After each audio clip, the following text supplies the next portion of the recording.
ऐसे सुकांत दा क्या अपराध किए कि उनको गिरफ्तार कर दिया।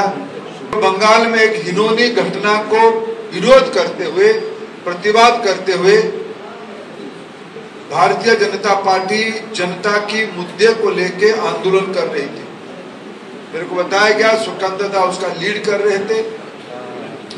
बंगाल की पुलिस आक्रोशित होकर सत्य को छुपाने के लिए मुखर रूप में बंगाल की जनता को ना कहा जाए, सुकांत दा को इसलिए गिरफ्तार किया।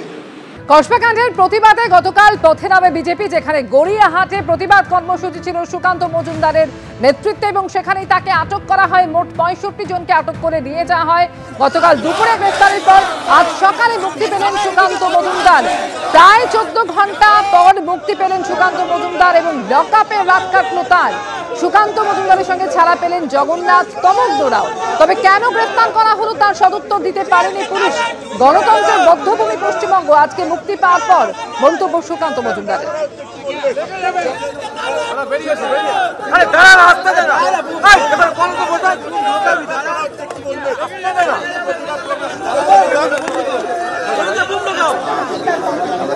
চোদ্দ ঘন্টা পর লালবাজারের সেন্ট্রাল লকআপ থেকে বেরোলেন বিজেপির রাজ্য সভাপতি সুকান্ত মজুমদার এবং তার পাশাপাশি তমগ্ন ঘোষ, জগন্নাথ চট্টোপাধ্যায় সহ 32 জন। গতকাল তারা আন্দোলন করার সময় পুলিশ তাদের সেখান থেকে গ্রেপ্তার করে। 65 জনকে গ্রেপ্তার করা হয় এবং লালবাজারে নিয়ে আসা হয়। তাদের মধ্যে প্রায় 33 জন তারা আগেই ব্যক্তিগত বন্ডে জামিন নিয়ে নেন। কিন্তু সুকান্ত মজুমদার, তমগ্ন ঘোষ, জগন্নাথ চট্টোপাধ্যায়রা তারা নারাজ ছিলেন এবং তাদের বক্তব্য ছিল যে প্রত্যেকবার তারা যখন কোনো আন্দোলন, কোনো রাজনৈতিক কর্মসূচি করতে যান তাদেরকে এইভাবেই গ্রেপ্তার করে নিয়ে আসা হয়, সেই কর্মসূচি করতে দেওয়া হয় না। তার প্রতিবাদে তারা বলেন তারা কোনো রকমভাবে জামিন নেবেন না, তাদের নিঃশর্তে মুক্তি দিতে হবে এবং এই নিয়ে টানাপোড়েন কিন্তু রাতভর চলে। রাতভর লালবাজারের বাইরে বিজেপি কর্মীরা তারা বিক্ষোভ দেখান। আজকে সকালেও লালবাজারের সামনেই, একেবারে যেখানে লালবাজারের সেন্ট্রাল লকআপ তার গেটের সামনে যে রাস্তা, সেখানে টায়ার জ্বালিয়ে, আগুন জ্বালিয়ে তারা প্রতিবাদ জানান। এরপরেই সকাল 7টা নাগাদ সুকান্ত মজুমদার, তমগ্ন ঘোষ সহ বাকিদের মুক্তি দেওয়া হয় এবং যেটা বিজেপির দাবি যে সুকান্ত মজুমদার, তমগ্ন ঘোষ, জগন্নাথ চট্টোপাধ্যায় তারা ব্যক্তিগত বন্ডে জামিন নেননি, তাদের পুলিশ নিঃশর্তেই মুক্তি দিয়েছে। বাকি যারা কর্মীরা 29 জন তারা বন্ডে জামিন নিয়ে তারা বেরিয়েছেন। এবং গতকালই দেখা গেছে যে প্রথমে পুলিশ জানায় যে লালবাজার চত্বরে সেখানে 163 ধারা ভারতীয় ন্যায় সংহিতা সেটা জারি রয়েছে, যেটা আগে 144 ধারা ছিল এবং সেই কারণ দেখিয়ে এই লালবাজারের লকআপের গেটের বাইরে যখন বিজেপি কাউন্সিলর সজল ঘোষ, ফিনা দেবী পুরোহিত এবং বিজয় ওঝা তারা অবস্থানে বসেন, সেখান থেকে তাদের টেনে হিঁচড়ে তুলে নিয়ে যাওয়া হয়। পরবর্তীতে রাতে কিন্তু যখন বিজেপি কর্মীরা বিক্ষোভ দেখান এই লালবাজারের বাইরে, কোনো পুলিশ কর্মী তখন দেখা যায়নি, অর্থাৎ সেই সময় পুলিশকে কিন্তু কোনো রকম পুলিশের সক্রিয়তা নজরে আসেনি। বিজেপি কর্মীরা রাতভর দাপিয়ে বেড়ান, কখনো এই লালবাজারের লকআপের বাইরের যে গেট সেই গেটে উঠে সেটা ঝাঁকাতে শুরু করেন, কখনো রাস্তার উপর শুয়ে পড়েন, রাস্তা আটকে তারা বিক্ষোভ দেখাতে শুরু করেন। সকালবেলায় একেবারে লালবাজারের সামনেই সেখানে রাস্তায় টায়ার জ্বালিয়ে, আগুন জ্বালিয়ে তারা বিক্ষোভ দেখান যে লালবাজার কলকাতা পুলিশের হেডকোয়ার্টার ধারে পাশে কোনো মিছিল ঘিচতে দেয় না। সেখানে কিন্তু গতকাল রাতে বিজেপির এই প্রতিবাদ কর্মসূচিতে পুলিশের কোনো রকম ভূমিকা দেখা যায়।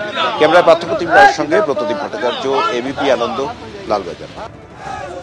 গতকাল প্রথমে গড়িয়াহাট মোড় থেকে সুকান্ত মজুমদারদের গ্রেফতার করে নিয়ে যাওয়া হয় লালবাজারে এবং এরপর লালবাজারের সামনে, গেটের সামনে সারা রাত বিক্ষোভ দেখান বিজেপির কর্মী সমর্থকেরা। নিঃশর্ত মুক্তি দিতে হবে এই দাবিতে তারা বিক্ষোভ দেখান।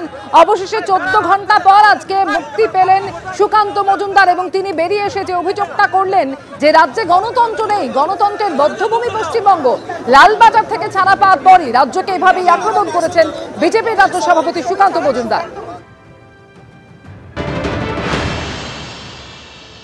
এখানে গণতন্ত্র বলে কিছু নেই। রাজ্য সরকার পুলিশের মধ্য দিয়ে গণতন্ত্রকে সম্পূর্ণভাবে ধ্বংস করে এই রাজ্যকে গণতন্ত্রের বদ্ধভূমিতে পরিণত করেছে। আমরা এর বিরুদ্ধেই গোটা রাত প্রতিবাদ জানিয়েছি। আমরা প্রথম থেকেই বলেছিলাম যে আমরা সই করে, অর্থাৎ পার্সোনাল বেল বন্ডে আমরা জামিন নেব না। প্রত্যাখ্যান আন্দোলন শুরু করলাম। এরপরে পশ্চিমবঙ্গের যেখানে ভারতীয় জনতা পার্টির কার্যকর্তারা এইভাবে এই গণতন্ত্রের জন্য আন্দোলন করতে গিয়ে যেখানে গ্রেপ্তার হবে, আমরা এই জামিন নেব না বা জামিন প্রত্যাখ্যান আন্দোলন করব।